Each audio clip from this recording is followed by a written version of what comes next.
The Auburn Tigers travel to Nashville looking to pull off a big-time upset. Will the removal of head coach Hugh Freeze and interim DJ Durkin make a big difference? We'll find out. Let's discuss it on this pregame edition of the Uptempo Podcast. You are now listening to the War Report Podcast Network.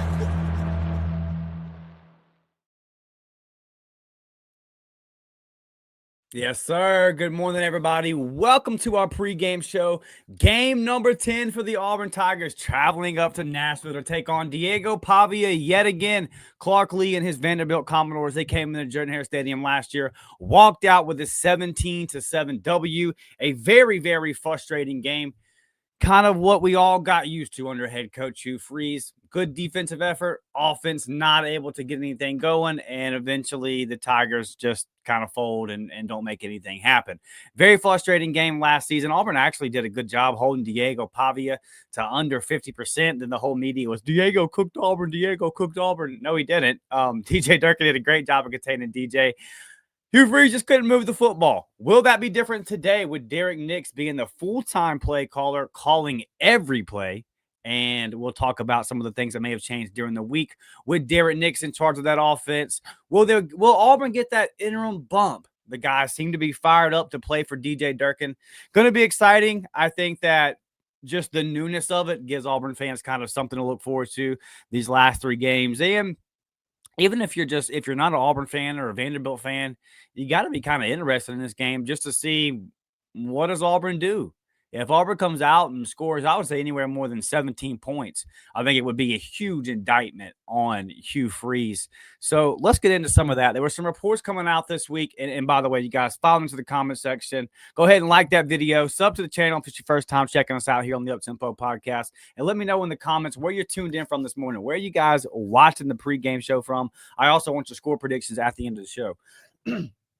So there's been some stuff coming out this week, and we've discussed this on member pods throughout the years. You know, we did a member pod during the summer where I was like an hour and 15 minutes long, where I just really went through everything I'd heard about Hugh and kind of his process during the week and why it was so jumbled up and why it always looked so clunky. And then the second half of that pod, we got into the in-game mistakes and how those tie into what goes on during the week. And as I did that, it was like July, maybe we did that. Maybe probably a little bit before that. But as I was doing that, I was like, man, like I knew it was a lot. I knew it was bad. But even as I was going through the examples, and we started at the beginning of the Hugh Freeze tenure, and we just went through, I was like, man, this is this is really, really bad. So a lot of these issues we've talked about for a while. Not surprising, but you're seeing a lot of reports coming out this week about just the processes, right? Hugh popping into meetings that were already, Hugh popping into meetings that were already taking place and trying to insert his ideas, his philosophies. You know, let's run this play here, and it just not really working because the guys hadn't practiced that all week, or he would call something in a game that maybe they ran 2 or 3 weeks ago for another game plan, but not this particular team. And it was just this very chaotic, very crazy, not organized. Everyone was kind of surprised when he would come in with these crazy play calls at these crazy times. And just really seems like, I think overthinking is probably a good word to use in terms of Hugh Freeze's play calling process. And just, you hear the acronym all the time, the KISS method, keep it simple, stupid. And I don't want to call Hugh Freeze stupid, but in the terms of football, he was doing some stupid stuff out there, man. This process was not clean. It was not efficient. It led to, when you read the things and you hear the things that were going on, it makes sense to why the offense looked the way that it looked. Just very disorganized, a very dysfunctional mess. So the question today would be, with some of that eliminated, does it look cleaner? You know, I'm not expecting an offensive renaissance. There's only so much you can do in 1 week. You've got and you've practiced what you've practiced dating all the way back to the spring. So you can't come in and just fundamentally change the offense. But I am interested to see just the processes, right? Is it cleaner? Is everybody on the same page? Has it been more organized this week? I've heard that it has been more organized this week. I've heard that for a long time, the people inside that building, especially on the offensive side, have felt like Hugh Freeze and just the way he was going about his play calling and game planning was getting in the way of the offense. Because again, he had a foot over, half his foot in this room and then his other foot in the other door, and he just trying to do kind of too many things, trying to wear too many hats, and nobody was ever really on the same page. So, what does it look like this week with Derek Nix being left alone and just, hey man, you draw up the game plan, you're going to call the plays.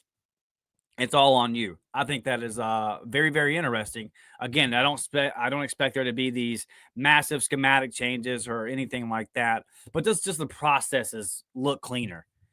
Are we trying to change plays with 6 seconds to go in the play clock and having to burn timeouts or get false starts? Like, it's some of that stuff that we've seen for the past 3 years eliminated. I think there's a good possibility that it will.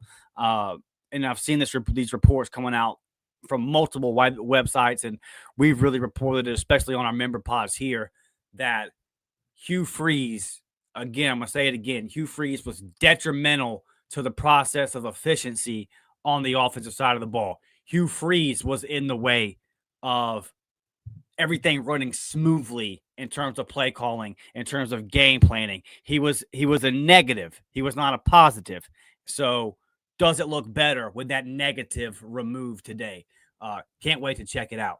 Looking at some of the keys to the game. What can the Auburn Tigers do if they want to upset Vanderbilt?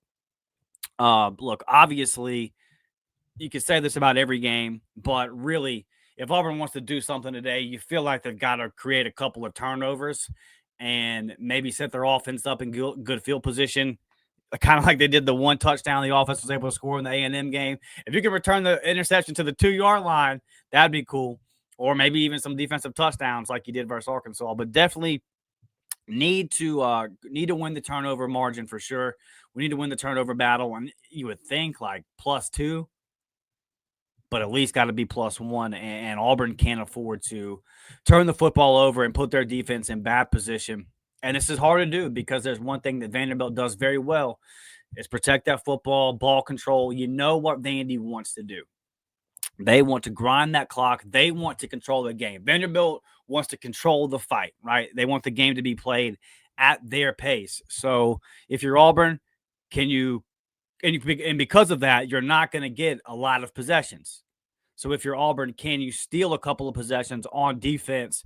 Obviously, that stops the Vanderbilt offense from putting points on the board. And then also, like, just getting the ball back, giving your team more opportunities. And maybe, can you set your offense up with decent field position to where you can make something happen? So I think defensively, you really need to be aggressive today, create those turnovers. What Vanderbilt wants to do is get 4 or 5 yards on first down, 2, 3, 4, 5 yards on second down, and keep it in third and short, right? They're very, very efficient at staying ahead of the chains. So if you're able to dial up some blitzes and can you get to Diego on first down and get that Vanderbilt offense into 2nd and 15, 2nd and 16?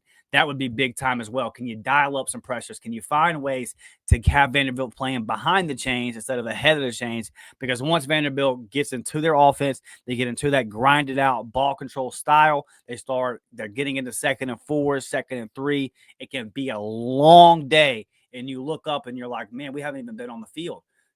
The Auburn Vanderbilt game last year, it just never felt like Auburn even had the freaking ball because they didn't. They got the ball, they went 3 and out, and then Vanderbilt just grind the clock, even in possessions that they didn't score. They had it for 4 or 5 minutes. So defensively, man, create turnovers. You obviously got to get off the field on third down and long when those opportunities present themselves, but you've got to get to third and long. So defensively, those are kind of my keys to the game, looking at the Auburn defense.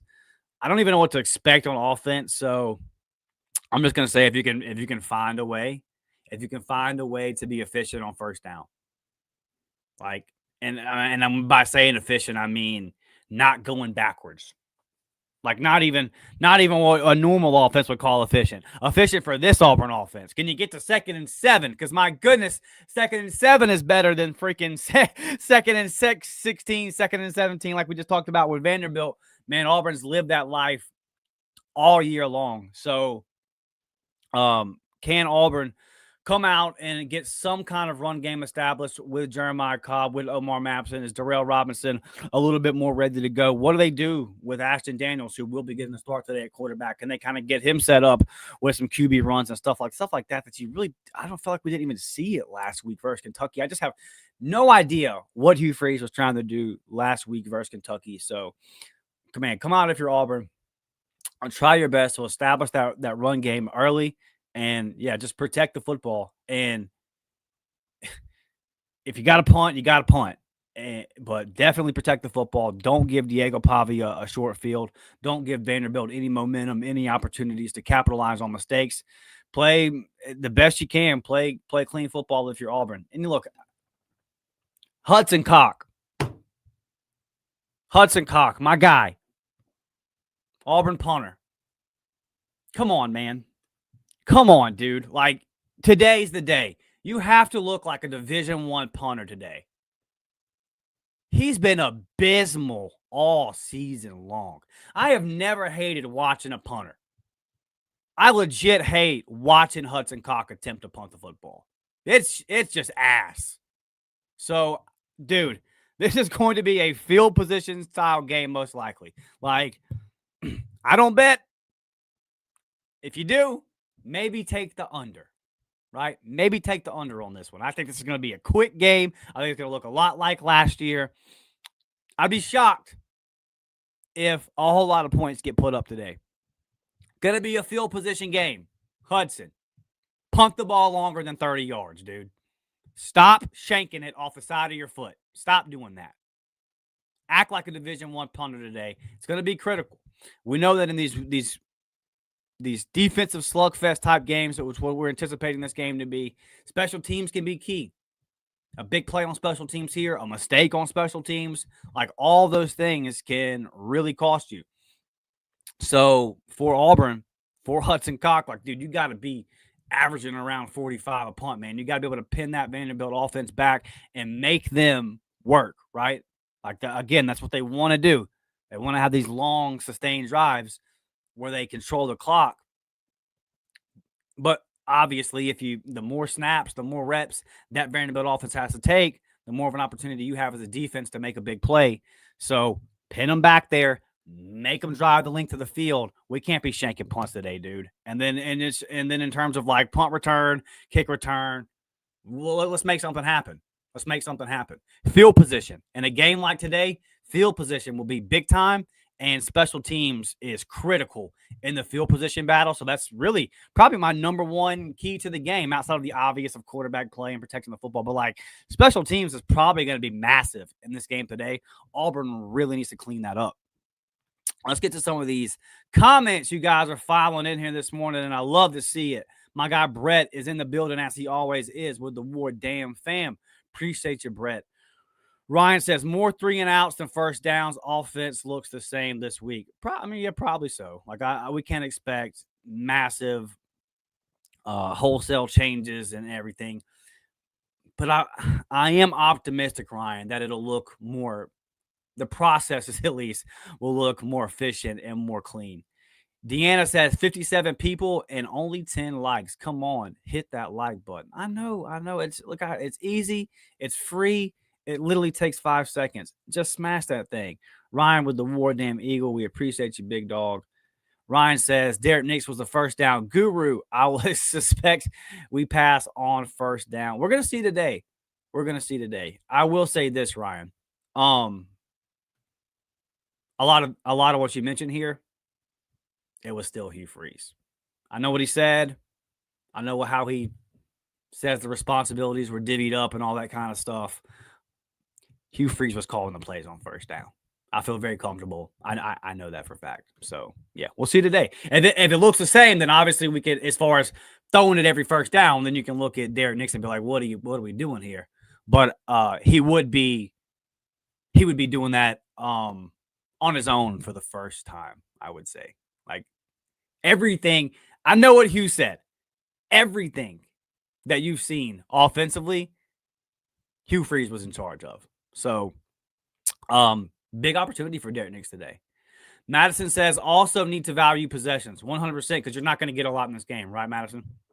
We're not going to, if you're Auburn, you're not going to get a lot of possessions in this game versus Vanderbilt. Most likely, I mean, maybe you could do what Texas did to them last week, but Auburn doesn't have Steve Sarkisian or calling plays and that kind of thing. So, yeah, when you get the football, and if you're Auburn and you get the football in good field position, you have to value that possession. Like you have to make something happen there. So great point there, Madison. Appreciate you tuning in this morning.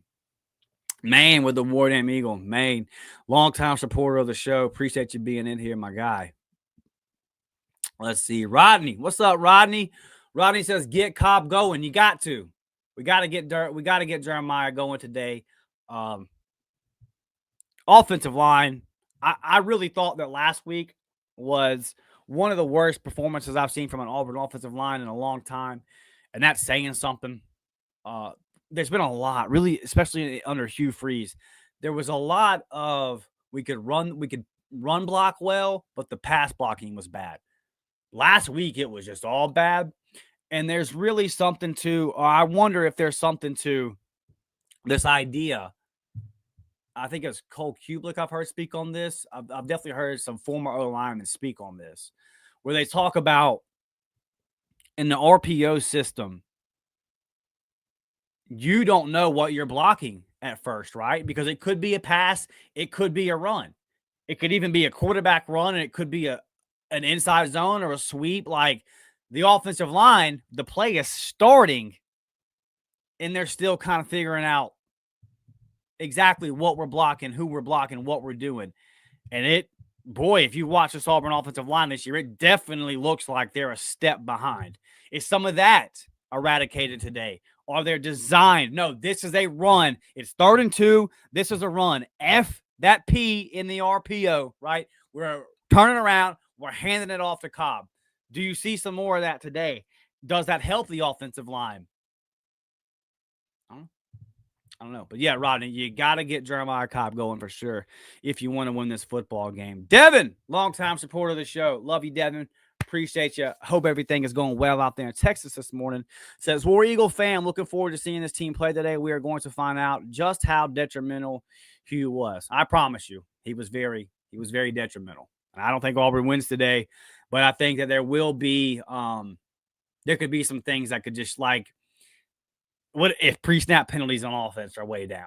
If we're getting the plays in a timely manner, right? Like if it just doesn't look like mass chaos on offense, even if the production isn't there, it's going to be, it's going to be a bad look for Hugh. And if the offense does come out, I'm telling y'all right now, if this Auburn offense puts up any more than 17 points today, it's not going to be like, it couldn't get worse for Hugh Freeze if that happens. Teresa says, as long as I don't see QBs looking at the sideline confused, I'll be happy.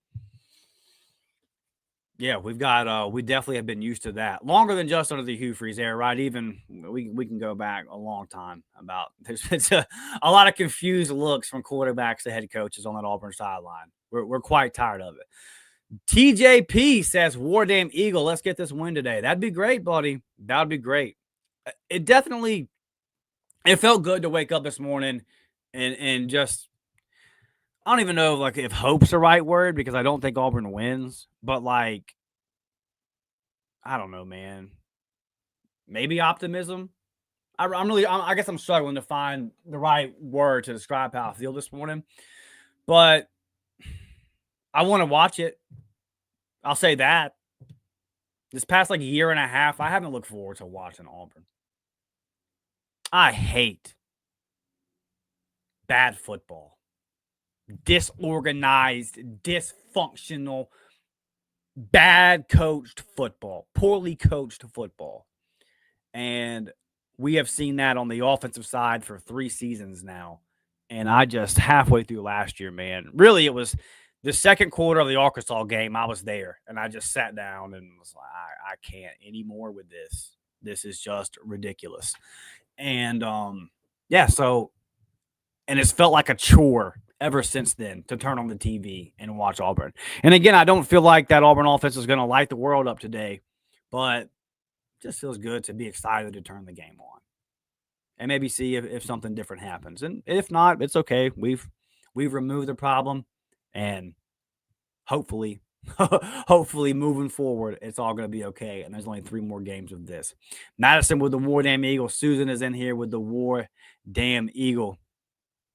Let's see. Lindsay says, I'm at work, but I'm here. Let's go. Brian says, run outside 60% and do some jet sweeps 45%. Well, I just want him to do whatever's working, Brian. Like, find something that can move the football a little bit. Lindsay says, here, War Damn Fighting Durkin. Let's talk about DJ Durkin. What would this mean for DJ? Like, if DJ goes up there and gets this win today, it's really going to make the conversation get interesting, because then you think Auburn's going to beat Mercer. I don't want to like look too far ahead of anybody with the current season we're having, but man, if Auburn wins today and then Auburn beats Mercer like they should, even if you lose to Bama, say you're competitive versus Bama, right? You just lose because you just don't have enough horses. That would still put DJ at 2-1. With a win over a ranked Vanderbilt team. Like, this is a massive opportunity for DJ. And what I do expect is that team to play their ass off for him. I do expect this Auburn team to line up today and play. Look, the defense has had juice all season. Last week, you really saw the offense just void of juice, right? Cup empty. They did not look like they wanted to be there. It did not look like they had any belief whatsoever. I think you'll see some life pumped back into that Auburn offense today. And I think that Auburn defense is going to play where they're, out of this world, because their guy is now the guy. And I think that they're going to want to show up and really show out for him. So it'll be fun, man. It'll be fun. I'm very excited for this opportunity for DJ Durkin. I'm very excited to see what it looks like. Eric says, it's not unusual for interim coaches to get a bump in production. That can happen today with a win. Absolutely. And here's the thing.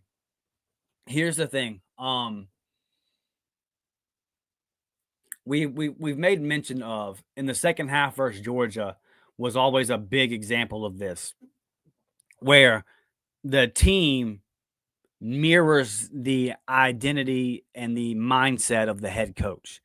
And Hugh Freeze repeatedly said in post-game press conferences, I don't know how to win these close games. I don't know why we're losing these close games. I can't figure out how to get across the finish line in these close games, right? And his team reflected that. Bad call that doesn't go your way in the Georgia game, and Hugh Freeze kind of folds. He looks shook. And his offense reflected that, and the team as a whole in the stadium, the energy in the stadium, all kind of reflected that, because the man running the program was shook. So the program was shook. It's no different than a big Fortune 500 company, right? If the main CEO coming in shook, we're not getting deals done. We're not making money. We're not out there doing the things we need to do. And your employees and your business will reflect its leadership. DJ Durkin, different energy, different vibe. Does the team match that today? Do they look like? Does the entire team look like what we've seen this defense look like the last 2 years under DJ Durkin? It's a very good possibility that they will. You've seen Auburn these past 3 years in clutch moments kind of fold, right? Kind of just pull the blanket over their head and, we don't want to be here. And I think, and I don't want to take personal shots, but it's just the reality. When you see family members of Hugh Freeze saying some ridiculous things online, right? When you hear Hugh Freeze's last comments that he got to make as Auburn's head coach in the post game with Kentucky when he said, I know we want patience, but I know that you just can't get that in today's world, as if today's world, or as if the Auburn fans need to be more patient, or as if today the mindset of today's world, the instant gratification is why Hugh isn't getting a fair shot. Look, this is a microwave society. This is an instant gratification society. All that being said, Hugh Freeze he still had plenty of time. He still had plenty of time. The evidence was abundantly clear at what the issues were, and he's now been removed. So, yes, there is the interim bump that you talk about, Eric. And again, I'm really excited to see if this entire team matches the energy of DJ Durkin in the same way that, unfortunately, the last 3 seasons they've matched Hugh's energy in the fourth quarter. Headman was scared. Headman was kind of out of his element. Auburn looked scared. Auburn looked unprepared for the moment. Auburn looked out of their element. DJ Durkin, not that guy. Just the football team looked different because of it. I can't wait to find out. 9-time champion says, what's up? Let's go win a ball game. Let's go win a freaking ball game, man. Who thought we would live in a world where Auburn going on the road to Vanderbilt and pulling out a win would be a big-time upset? Man, college football is crazy in 2025. But this is the world we live in. I was really, really wrong about Vanderbilt at SEC Media Days. I think I voted on 14th. I missed. Vandy fans, I missed. Tanner, what's up, baby? Tanner, long-time supporter of the Up-Tempo podcast. Good to see you in the chat, brother. Says, I got Auburn today. I think a lot of people are kind of waking up feeling this feeling, Tanner. I hope you're right, brother. The weakest link, says, let's go. Listen, these vibes are much different this morning. This is fun. I enjoy this, guys. This chat looks much different than last week's pregame show chat. Somebody help me out. What changed? Brett says, artist formerly known as Fire Freeze. Love the new name. Where you at, my guy? I've been seeing Fire Freeze for like 2 years. So there we are. The Auburn Fall. War Damn Eagle. We win today. Let's go, man. I'm loving the vibes. I really am. Rodney says, I agree, Dustin. I didn't even want to turn on the channel and watch Auburn. Yeah, it was terrible. It's been really rough. I told the story, I get like my mom called me a couple weeks ago and was like, because my birthday was last week. And she was like, you want to go to the Kentucky game for your birthday? And I was like, Mom, No, I don't actually. I don't want to go watch any more Hugh Freeze games. And turns out I made the right call. I took the shoes instead. Good call there. Yeah, I hate it. Hopefully that's all going to change today. And like you said, didn't even want to turn the TV on a lot. And I definitely felt that. It's been brutal trying to get through these Hugh Freeze offenses the last couple of years. So hopefully today will be fun, man, or at least a start of something fun. Hewitt says Auburn wins 21-17. Yeah, all right, let's go. I'm going to get my score prediction here in a second. Let's go ahead and get the score predictions in the chat. Weakest link is Freeze in the chat. I don't know. His family might be. They've been out there. We were promised 4 years. Yeah, well, we were promised more than 3 points versus Kentucky, I think, as well. All right, let's get to the score predictions for the game. You guys are vibing out, and I love it.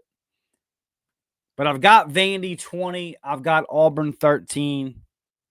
Obviously, hope that I'm wrong here. I think you're going to see an energized Auburn team. I think you're going to see an Auburn team go out there in Nashville today and give it everything they have. I think you're going to see – I'm not saying you're going to see a lot of production on the offensive side of the ball. I do think there will be some semblance of a game, or hope there'll be some semblance of a game plan, and that it'll look a little bit cleaner. But I mean, at the end of the day, guys, you know what it is. Like Auburn just fired their head coach. They're 4-5. Vanderbilt's program is under a good spot in Clark Lee. They're 7-2 with a playoff spot to play for.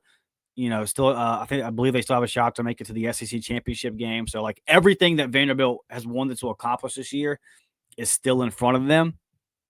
And they're a well-coached team. It's a good organization. They're at home. So, and that's not the most intimidating environment to play, but it's also not like Auburn has the advantage of being at Jordan-Hare, right? And usually Auburn takes over Nashville. I'm not sure under the concern. I know there'll still be a good amount of Auburn fans there, but I don't think it'll be like what it was, 2 years ago, Hugh's first year when Auburn went into Nashville. And we just kind of took the building over. So, yeah, I think Diego Pavia does just enough. I think Diego just does. And as I put up the 20 here, I'm kind of like, man, that might be too much. So I might even say 17-13 Vanderbilt. But I think the Auburn defense is going to play great. Yeah, you know what? I'm actually going to change this because I think that Auburn defense, I'm going to take a field goal away from Vandy. I still got them winning, but I do think that Auburn defense is going to come out and play out of their minds, trying to show out for their guy, DJ Durkin. And they know that, hey, man, if we win these football games, he could really be the next head coach. So I think they're going to do everything they can. What am I supposed to expect, right? Like, what are we supposed to expect from this Auburn offense? So I'm going to go 17-13 Vanderbilt. Really hope I'm wrong. And I have hope that I'm wrong, So I haven't had a whole lot of hope in these last month or so, and really since that A&M game was like, all right, dude, we suck. So could you see something different today? Auburn can win this football game. It's going to be hard. It's going to be challenging. Vanderbilt is a great team, but Auburn can go out there and win this football game. And anytime, I think it's going to be obviously at 17-13, a defensive, very tight football game. Anytime you're in that kind of game, you're one or two big plays away from making it happen. The thing under Hugh Freeze these last 3 years is Auburn hasn't been able to make that big play on offense. Can that change today? How many times on a critical down did Hugh Freeze overthink it and call the play that Auburn hadn't practiced in 2 weeks or that Auburn wasn't very good at and nobody on the team even wanted to run in that moment? Like, those things have gone on ad nauseum for 3 seasons. Does it look different today? Can Derek Nix just have it organized and structured?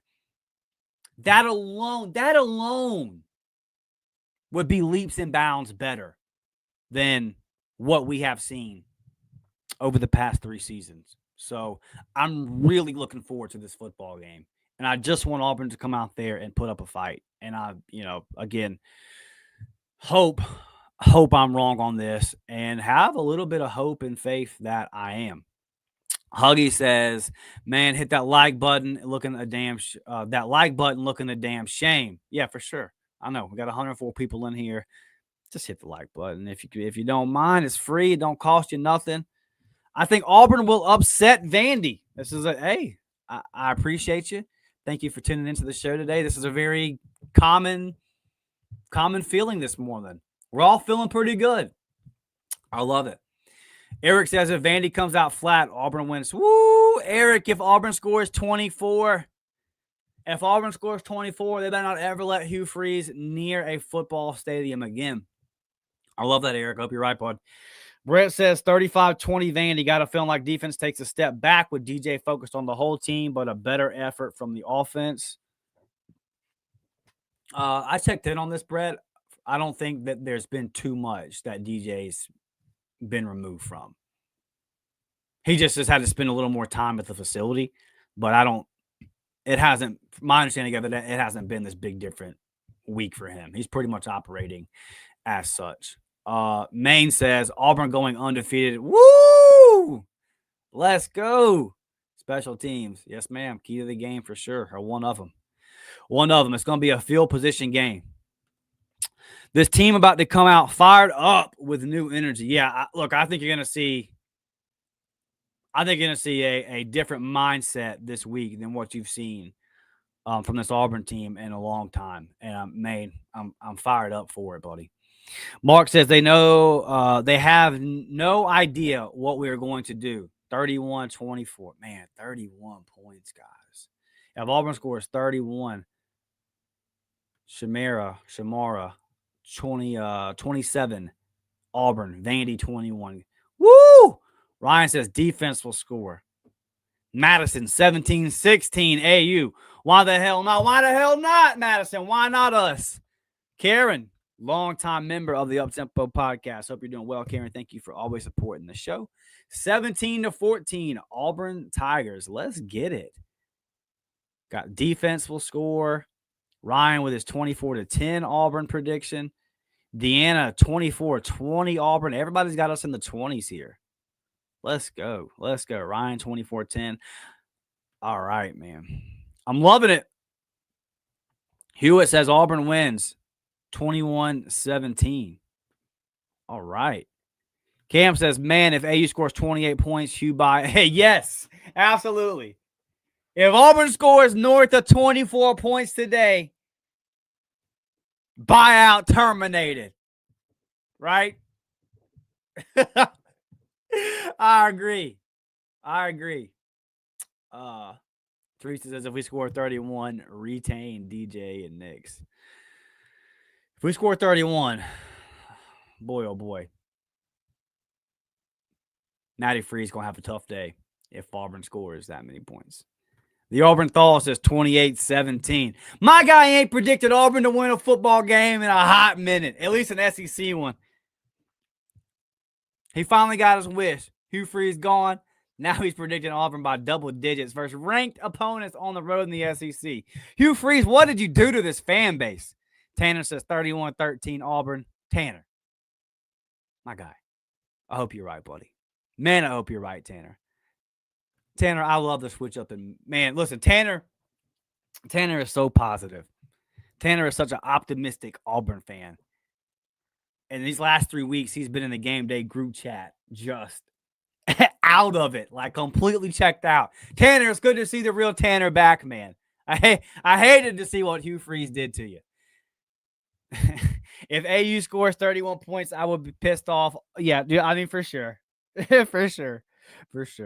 But it would be a lot of fun. But we would definitely have to look back and go like, man, what in the world did we just go through? Rodney says if Auburn scores 24 plus, who gets the credit? Derek Nix, I guess. I mean, DJ Durkin said it's all him, right? He's the only play caller.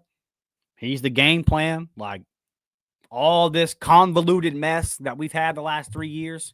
Is it Philip Montgomery? Is it Hugh? Is it Derek Nix? Is it Hugh? Is it Ken Austin, Derek Nix, and Hugh? What down is it?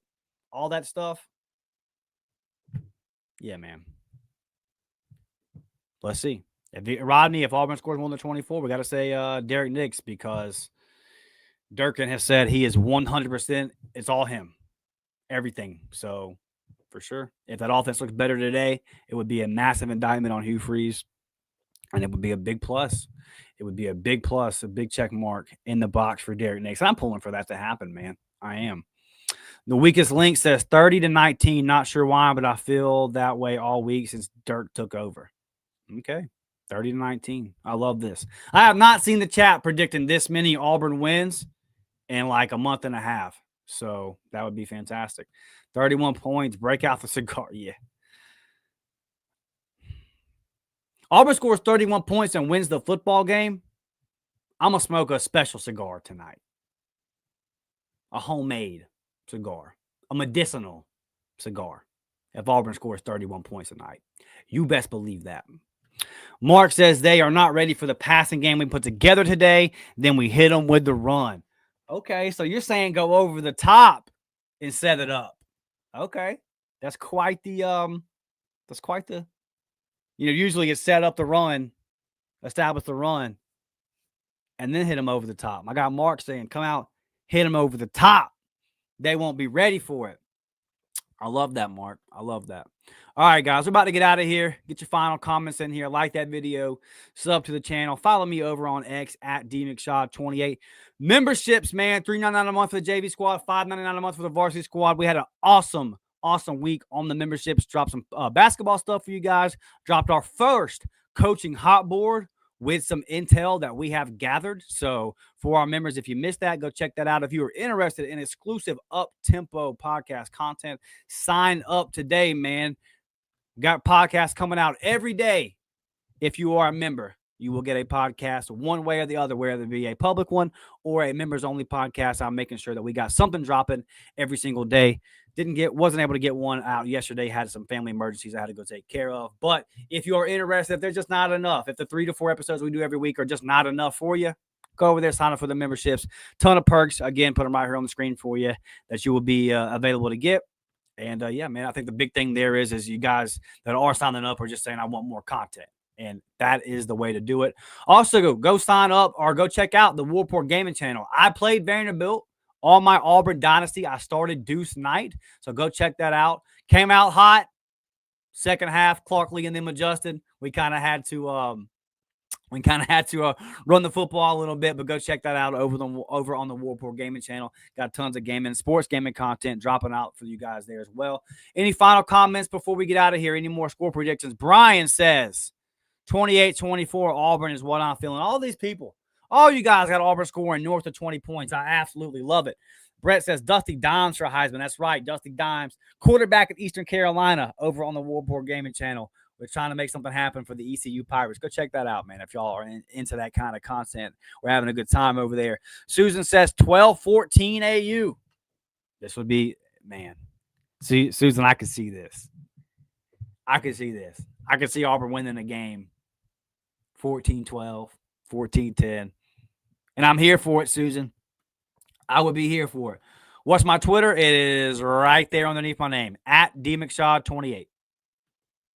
At DMcShaw28. There it is right there. Ryan says, love the shows. War Damn Eagle. Appreciate you. Ronnie, not far from Pensacola. Yes, sir. Right there in Bruton, Alabama.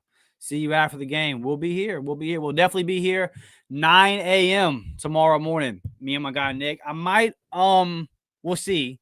We'll see how it goes. I might do a reaction show and put it out after the game. I might just wait till the morning. We'll definitely be here regardless in the morning at 9. Probably will be on the Warport post game. We'll just kind of see how all that goes. But y'all know the deal, man. Just stay locked into the Uptempo podcast. Stay locked into the Warport War Eagle. All right. Love you guys. Appreciate you. Fun show this morning. A lot of optimism has been pumped back into the Auburn fan base this week. Let's see if they can make something happen in Nashville today. A lot of people call Nashville Auburn North. Let's walk in that trap and take over that trap. Huh, guys? Let's go win a football game.